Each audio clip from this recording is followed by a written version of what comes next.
The show starts in 3, 2, 1, go.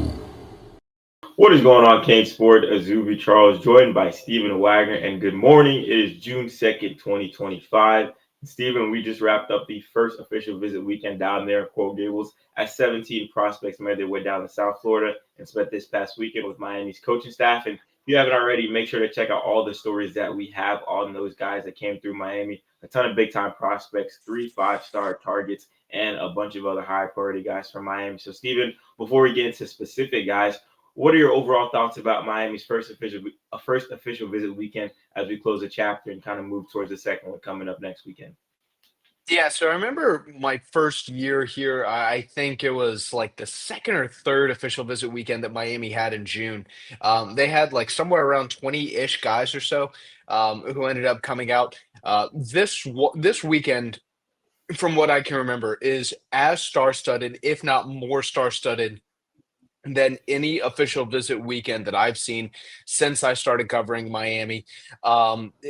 I mean, 3 5 stars in one weekend. I don't think we've had that since Mario Cristobal's been here. Certainly, not since I've been here. And that's and we should preface this by saying that Mario Cristobal is a guy who's known for getting elite talent to Coral Gables. We've never seen it come like this in this large of just in this large of a wave that just comes all at once. I think that Miami had a really good visit weekend. I think the Hurricanes did a really good job with some of this top talent. But man, I mean, what a way to kick off summer OVs. Tristan Keys, Lamar Brown, Anthony Jones, Derek Cooper, Chauncey Kennan. I mean, heck, those are just the top 5 guys. We've got 12 more dudes after that. I mean, the way that this weekend, the way that Miami stockpiled talent for this weekend, I think that Miami probably had, the most star-studded weekend of anyone in the country. Yeah, huge weekend. And like you said, a great way to kick off the summer official visits, as there'll be 3 more weekends where we see some of Miami's top targets or all of Miami's top targets in the 2026 class make their way down in Coral Gables. And to start off, I want to single out Tristan Keys, obviously the highest rated prospect that was on that official visit weekend. And a big time target for the Canes. Obviously, Keys is committed to LSU right now, but after talking with him, this past weekend and kind of picking his brain, seems like that commitment's pretty wide open. After that visit to Miami, he's set to take, I believe, 4 more official visits to LSU and 3 other SEC programs. And Stephen, he had a pretty interesting quote. He kind of said, I don't know if I'm saying it correctly, but I'm waiting for my heart and my brain to align to find my school or something along those lines. So I know you spoke with him. Just kind of talk about that conversation and correct me if I'm wrong on that quote as well, which I thought was pretty interesting. Yeah, that's pretty much what the gist of it was. Basically, wanting his brain and his heart to both be in the same place. If a kid's talking about that while committed to a school, he's not really committed to a school. This recruitment is wide freaking open, especially during these official visits when all of these schools are going to be able to put their best foot forward. This is when all of these schools can really roll out their resources legally and really flaunt, what they have to offer. This is the time where you can go ahead and put a player in the Ritz-Carlton. You can buy them that steak dinner. You can have them with an escort service in a Chevrolet. Keep in mind, escort service as in a driver service. We're not talking none of that other stuff. We're not that dirty. But this is when you can really, flex all the resources that your school has. And so, the schools that he's really looking at, I mean, Alabama being one, obviously, they've really stepped up in a big way, NIL wise, since Nick Saban left and Kalen DeBoer became the head coach. Tennessee was another school that was also in the mix. We've all seen what Tennessee is willing to spend to be competitive in today's day and age. Then I remember Ole Miss. I mean, Ole Miss, Lane Kiffin, he touts himself as the transfer portal king of college football. You know why? Because they have money, because they have resources, because they have that investment from the community. I think all of those schools, they'll definitely have their opportunities for keys later in the summer. But this weekend was about Miami. I think Miami did as good a job as they possibly could. Right now, I really would be willing to go so far as to say that I think that if Keys doesn't end up at LSU, I'm starting to get the vibe that Miami could be the next most likely landing spot. Now, of course, all of this is subject to change, and this is just how I'm feeling coming off of one unofficial visit weekend. He's still going to take three more OVs, including an OV to LSU throughout or later this summer. So, things are going to get, things can change, things can get shifted around a little bit. But coming off of this visit, I mean, you have to be optimistic about where things sit between Miami and Keys. Yeah, I 100% agree with you. And, after you had the chance to speak with him, I kind of had a little bit of a one-on-one with him. And, he's a kid that absolutely loves Miami. And, obviously you can, sell a lot of things to a kid, whether that be the city, the team, or everything, just the area in general. He's a big fan of South Florida. His family loves South Florida.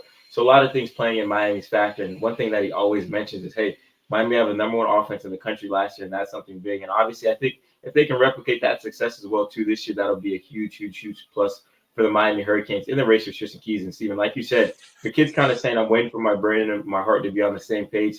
I don't know how strong that commitment is. Obviously, he's still verbally pledged to the Tigers, but the Hurricanes are chipping away. And I feel like this weekend was another big step in the right direction for the Canes and the number one wide receiver in the country. So if you haven't already, make sure to check out that update on him. And moving on to another five-star prospect, Anthony Jones out of Alabama, the edge rusher. He is not committed anywhere right now, but his local programs, Auburn, Alabama, are really making a strong push for him. But if Miami has to say anything about that, they want him down there in Coral Gables. Steven, he's another guy that you had the chance to speak with. Kind of what was your vibe, after talking to Anthony Jones, and where do you think he stands between him and the Canes?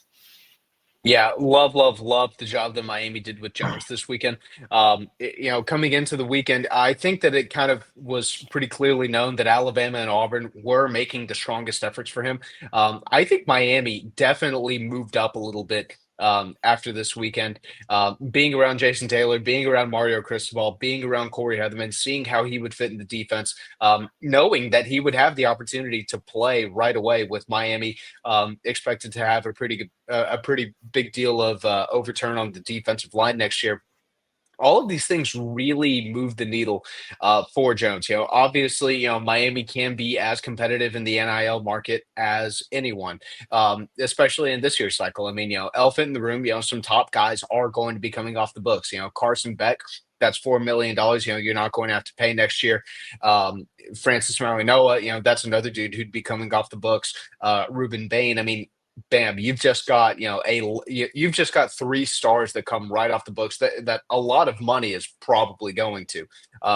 So Miami definitely can be a little bit more flexible in the NIL space this year. And I think with all of these five-star talents, I mean, it's clear to say, they're not going to go somewhere where they don't feel like they're being fairly compensated. Miami can absolutely do that.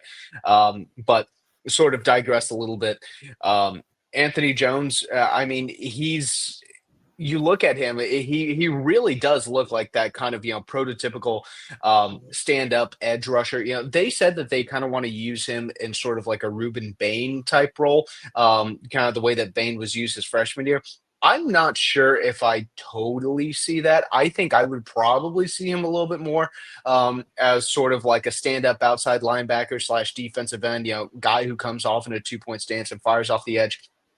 I definitely not calling Miami the front runner by any means, but I definitely would keep an eye on Miami in this recruitment. I think that Miami did kind of turn some heads this weekend with Jones, and I'm not ready to count the Canes out by any means. I think they're absolutely going to be in the thick of this thing. 100%. And, like you mentioned, those two SEC programs are, really pushing hard for him. But like I said, Miami is fighting tooth and nail to try to get Anthony Jones to Coral Gables. And he's a guy that visited last fall for a game day visit. So there's been a long, long relationship between the two sides. And this weekend was another, a nick in that armor. And Miami's just continuing to plug away at the five-star prospect. So we'll have to see where things stand as we continue, as he continues to progress through his official visits. And for the third five-star, Lamar Brown, we didn't have the chance to speak with him, but we had the chance to speak with his mother. So make sure to check out that update on him. He's a guy that, during his official visit tweeted, hey, you guys have to really stop sleeping on Miami. My recruitment. They're doing much better than a lot of people think. Not word for word, but he kind of tweeted that out, and I had some great things to say about Miami. And obviously, Steven, we didn't have the chance to speak with him one on one, but just seeing a prospect of his caliber tweet in the middle of his visit, stop sleeping on Miami. They're in a much better spot in my recruitment than a lot of people think. Just what are your initial thoughts on that? Lamar Brown's a kid who really doesn't say that much without really, thinking about it and really meaning it. I think that if he's saying "don't sleep on Miami," he really does mean "don't sleep on Miami." His mom definitely gave a glowing review. It sounded like Miami definitely checked a lot of boxes, and it was kind of the prototypical, or it was kind of the stereotypical review that we hear from a lot of kids and a lot of parents coming off of visits.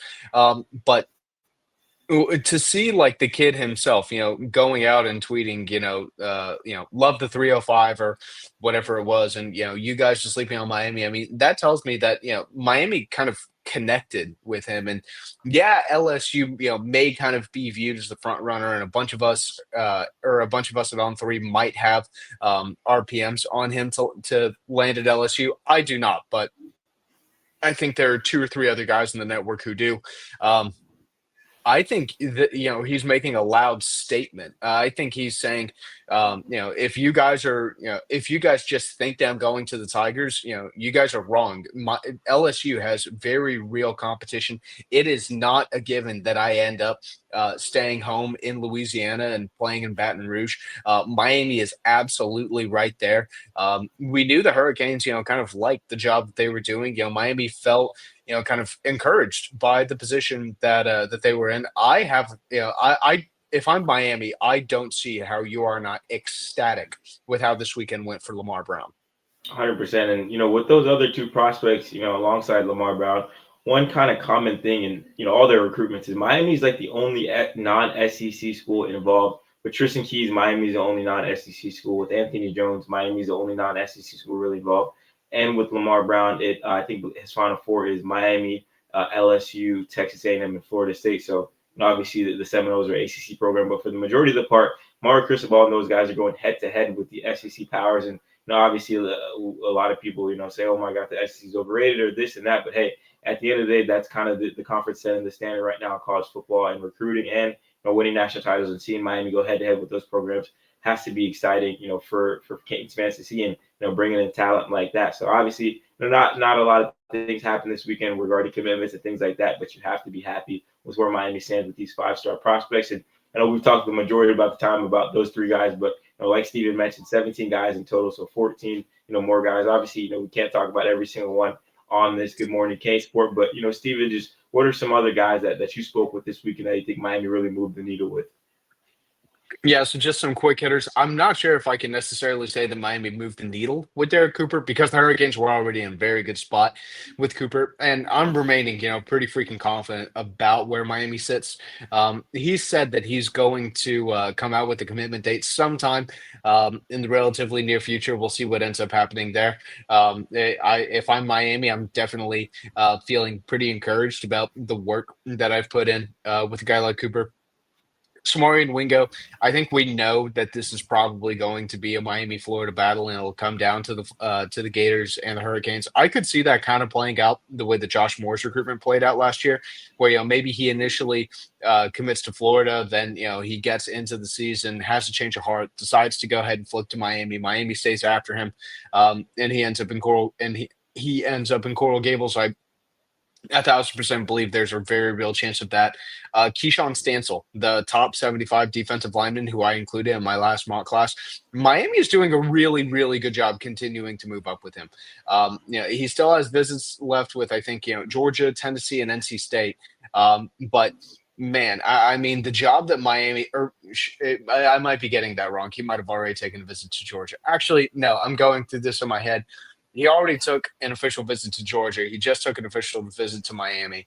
He will take an official visit to Tennessee. He will take an official visit to Penn State. I think he'll take an official visit to NC State too. I'm going to need to look this up at some point. But either way, Point is, Miami did a really, really, really good job just blowing him away. He said so far, he's taken 2 official visits. He took one to Georgia, he's taken one to Miami, and he said Miami's the best one he's been on so far. I think that that really does matter for someone like him because while some fans might say, oh, visits don't really matter that much, or it's all going to come down to money at the end of the day. It's all going to come down to the experience ultimately. I mean, the the reason why universities make these massive investments into their recruiting budget, whether it's facilities or locker rooms or coaches being able to see you at your school, it's all about helping a recruit get the feeling that they could envision themselves there. The reason that a recruit commits to, I don't know, Clemson over Florida isn't going to be because he went to Clemson's facility and he saw that they had a slide in the middle of the facility. It's because everything together creates kind of the ultimate visit experience, and a kid gets high enough on a school that he decides he wants to go ahead and pull the trigger. He wants to go ahead and commit. I think that that's pretty much what Miami was able to do with Stansel. This weekend might not have necessarily directly resulted in a commitment, but everything that Miami was able to do, everything they threw together. We asked him, what stood out to him. And he said the boat ride was pretty cool. I think that that says something. Going on a boat and cruising around Key Biscayne, eating a sunset dinner at Biscayne Bay, staying at a luxury hotel, eating at 5-star steakhouses, pretty much for 48 straight hours. I mean, all of this stuff, really, really does move the needle for impressionable 17-year-olds, and Miami's aware of that. And so I really do think that with Stansel especially, this visit was sort of the perfect storm for Miami, and in their favor. It was the perfect storm in their favor. Yeah, and one thing that you mentioned when you talk about Stanton, how he said this visit to Miami set the bar, and he was one of, I think, 3 or 4 prospects that I spoke with that said the same exact thing. With Samar and Wingo, obviously this was his first visit, but I asked him, coming out of this visit, kind of where's your head at? He said, hey, these next 3 visits I go on, which are going to be Florida, Alabama, and South Carolina. He said they have to show me they want me as bad as Miami. They have to give their 110% because this visit, blew my mind and exceeded his expectations because he's a guy that spent his entire spring break in Coral Gables, was that Miami spring game, at the end of April. And, he's a guy that said he'd come back to Miami. They just continue to exceed his expectation and push that bar.